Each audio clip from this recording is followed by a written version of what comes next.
تو روئیں گے بھائی، روئیں گے، اللہ کے سامنے روئیں گے، اس لیے کہ اللہ جس کو چاہتا ہے مٹا دیتا ہے، اللہ جس کو چاہتا ہے رکھ دیتا ہے۔ بھائی اللہ سب کچھ کر سکتا۔ قرآن کریم میں فرمایا یمحو اللہ ما یشاء ویثبت وعنده ام الکتاب۔ تو میرے پیارو، کالی پل والو، آج ہاتھ جوڑ کر ایک بھکاری کی طرف بھیک مانگ رہا ہوں میرے پیارو، وہ رات کے آنے سے پہلے میں اور آپ اتنی سچی توبہ کرے، آمین بولتے جاؤ، اللہ وہ رات میں امیری کا فیصلہ فرمائے، اللہ محتاجی سے ہماری حفاظت فرمائے، اللہ عزتوں کا فیصلہ فرمائے، ذلتوں سے ہماری حفاظت فرمائے، اللہ تندرستی عطا فرمائے، اللہ لمبی عمر عطا فرمائے، اور اس پر خاص آمین کہو، اللہ کلمے کے ہونے کا فیصلہ کرے، کلمے کے چھیننے کا فیصلہ نہ کرے۔ اس لیے کہ آج ہم لوگ جو ہے نا بہت عجیب و غریب زندگی گزار رہے۔ کر دو میرے دوستوں، مرنے کا کہ جلدی جلدی بولو بھائی، ٹائم ختم ہو رہا، 3 منٹ میرے پاس ہے، بولو مرنے کا کہ نہیں مرنے کا؟ یہاں تو کیسے بیٹھے مولانا یعقوب کے سب، اللہ جانے، ارے مرنے کا کہ نہیں مرنے کا؟ ہاں بولو نا، مرنا نا، مریں گے، آپ بھی مریں گے، ایک دن آئے گا میں بھی مروں گا، لیکن بہت بڑا فرق ہے، ایک قرآن کا جاننے والا، بولو ایک قرآن کا جاننے والا اور ایک قرآن کا نہ جاننے والا، مریں گے دونوں، بولو مریں گے دونوں، غسل دونوں کو دیا جائے گا، دونوں کو کفن کا کپڑا پہنایا جائے گا، دونوں کے جنازے کی نماز پڑھی جائے گی، ارے دونوں کو قبرستان لے کر جائیں گے، لیکن قبر میں ڈالنے کے بعد ایک بار آپ نے مردے کو قبر میں رکھا، اب 2 باتیں ہوگی، قرآن ہے اس کے پاس، قرآن اس کے ہاتھوں میں ہوا کرتا تھا یا نہیں ہوا کرتا تھا؟ اب سنو، حضرت ابو ہریرہ نے یہ سوال ہمارے نبی کو پوچھا، ہمارے نبی پاک صلی اللہ علیہ وسلم نے فرمایا جب قرآن والا قبر میں جاتا ہے، بولو سبحان اللہ، بولو سبحان اللہ، جب قرآن والا قبر میں جاتا ہے، بھائی سب فارمیلٹی پوری ہو گئی، وہ قبر میں چلا گیا، ہمارے نبی نے فرمایا جب قرآن والا حافظ قرآن ہوگا، قاری قرآن ہوگا، دن بھر قرآن پہ محنت کیا ہوگا، اللہ کے راستے کی محنت کیا ہوگا، ہمارے نبی فرماتے جیسے وہ قبر میں جاتا ہے اور قبر کو بند کیا جاتا ہے، سب چلے جاتے ہیں، سب چلے جاتے ہیں، اللہ 70,000 فرشتوں کو بھیجتا ہے۔ کتنے فرشتوں کو بھیجتا ہے؟ اور اللہ کیا کہتا ہے؟ اے 70,000 فرشتوں، قیامت تک اس کی قبر کا طواف کرتے رہو جیسے دنیا میں حاجی لوگ کعبۃ اللہ کا طواف کرتے ہیں۔ حاجی لوگ جیسے کعبے کا طواف کرتے ہیں، 70,000 فرشتے اس قبر کا طواف۔ تو بتاؤ جس کی قبر کے باہر 70,000 فرشتے طواف کرتے ہوں گے، وہاں عذاب کا قطرہ بھی نہیں آ سکتا۔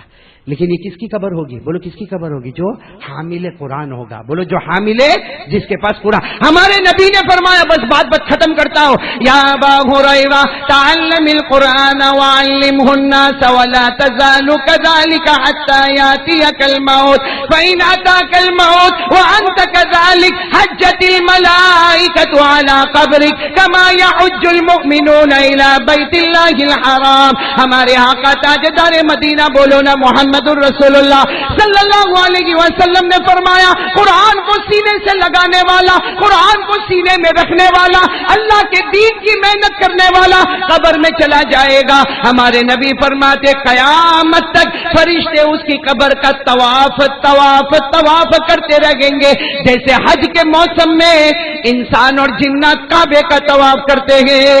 تو میرے پیارے دوستو، آج سے کچھ باتوں کا ارادہ کر لو، باقی تو بڑی رات آنے والی ہے، ہمارے مسجد کے امام صاحب ماشاءاللہ یا دیگر علماء کرام آپ کو بہت ساری باتیں بتائیں گے، میں صرف شارٹ میں 3 باتیں بتا دوں۔ ایک تو ارادہ کرو کہ آج سے توبہ شروع کریں گے انشاءاللہ، تاکہ وہ بڑی رات کے آنے سے پہلے ہمارے کلمے کا فیصلہ ہو جائے، بولو آمین، بولو آمین۔